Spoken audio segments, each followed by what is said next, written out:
Okay. Sorry, good evening.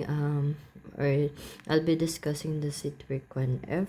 So regarding the extrema. So for number one, according to the problem, find the points of extrema. So points of extrema. Find the points of extrema. So of a given function. So our equation is y equal to 4x cubed plus 12x squared plus 12x plus 10. So, to get the points of extrema, first we have to get the first derivative. So, simple derivative. So, the y prime is equal to 4 times 3x squared. So, plus 12, the derivative of x squared is simply 2x plus 12 times 1 plus 0. So, after that, we can have the 4 times 3, which is 12x squared. Then 12 times 2x is 24x. Then 12 times 1, you have 12, then equal plus 0. So, no need to write it.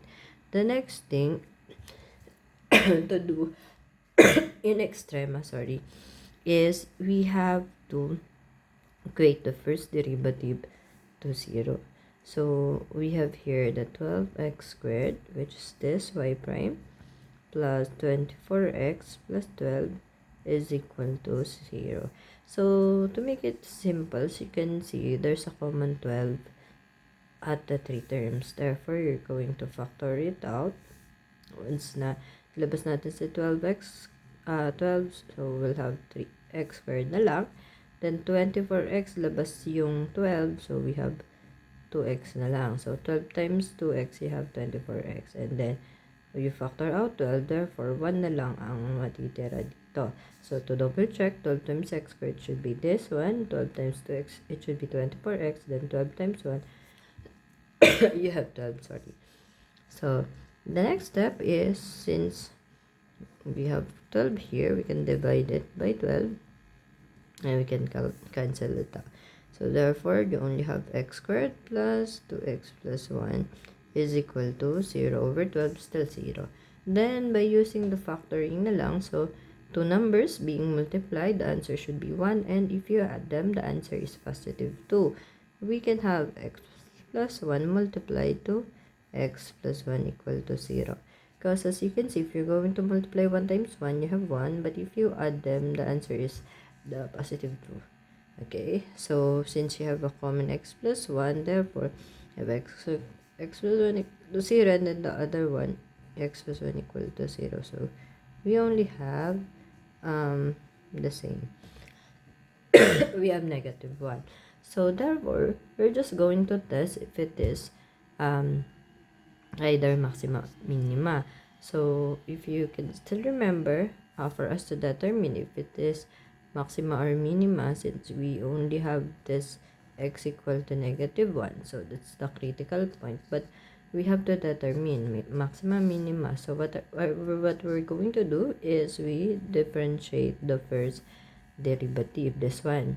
Okay, so if you differentiate that we call it second derivative. So, derivative of 12x squared is 12 times 2x. So, for the 12x squared.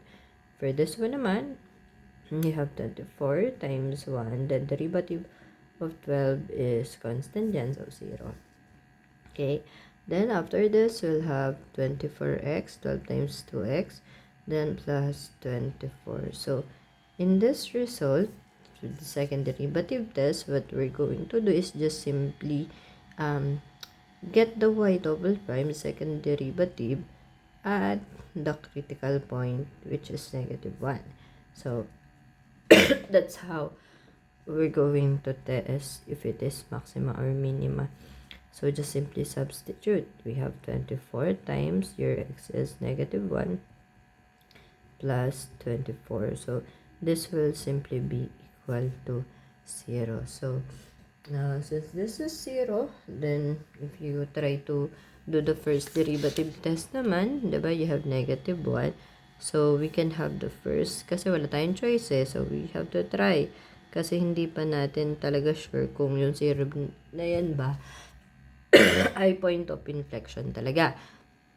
So, ang first derivative test ang testing is x at saka the first derivative. Yan yung pantayan natin. So, nangyayari dyan, since you have negative 1 here, katapantay niya si y prime equal to 0, left niya, ang nasa kaliwa niya ay negative 2, ang nasa kanan niya ay 0. So, we can get the y prime. Ang y prime natin, ang formula natin ay 12x squared plus 24x plus 12.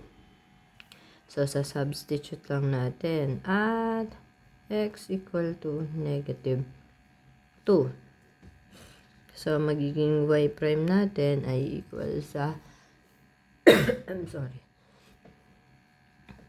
12 times negative 2 squared plus 24 times negative 2. So, plus 12. This will be 4 times 12. We have 48. 24 times negative 2. That's negative 48. And we have here positive 48. Therefore, makakancel lang itong dalawang to. So, the answer is positive 12. So, this is positive 12. Okay, yan. So, ngayon, kailangan natin kunin at y equal to 0 naman. So, ang x is equal to 0. So, this will be 12 times 0 squared plus 24 times 0 plus 12. So, this is 0, 0, 0. Therefore, the y prime is equal to positive 12. So, there's no change pa rin. Positive to positive. Therefore, we call the x equal to negative 1 as the point of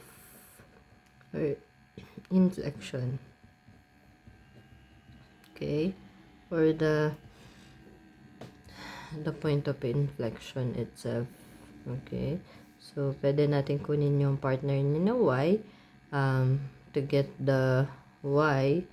So, kung maalala nyo, yung original natin is 4x cubed plus 12x squared plus 12x plus 10. So, isa-substitute lang natin yan at x equal to negative 1. So, papalitan lang po natin. So, we have 4 times negative 1 cube plus 12 times negative 1 squared plus 12 times negative 1 plus 10.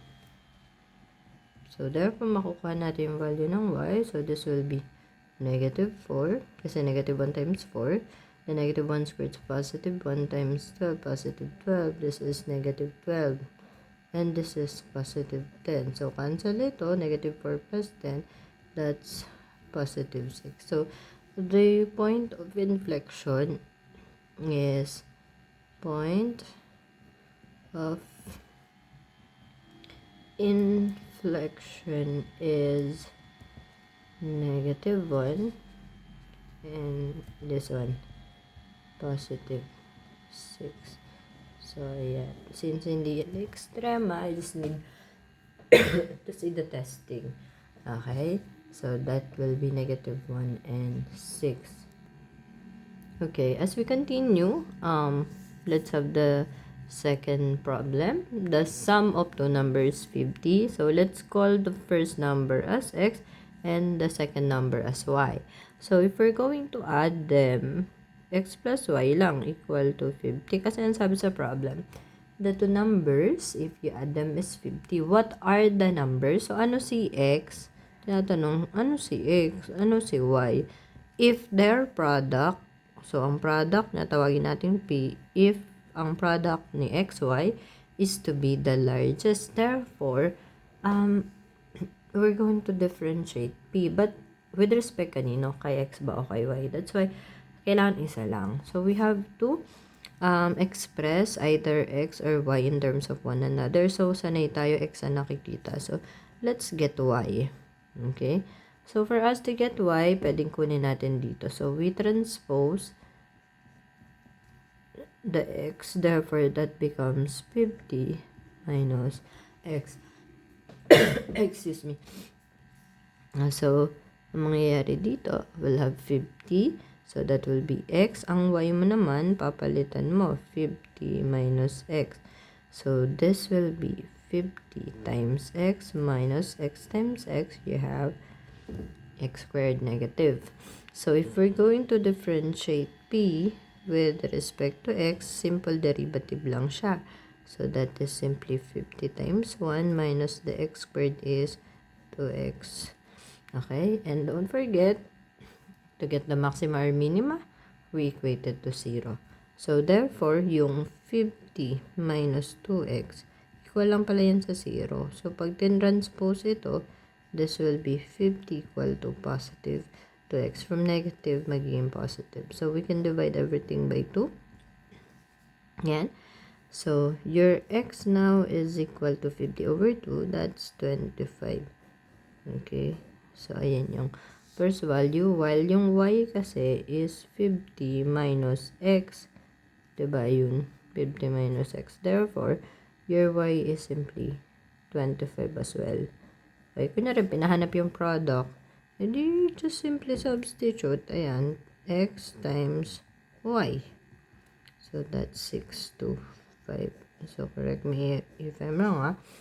So, yun yung pinaka-answer natin for the extrema.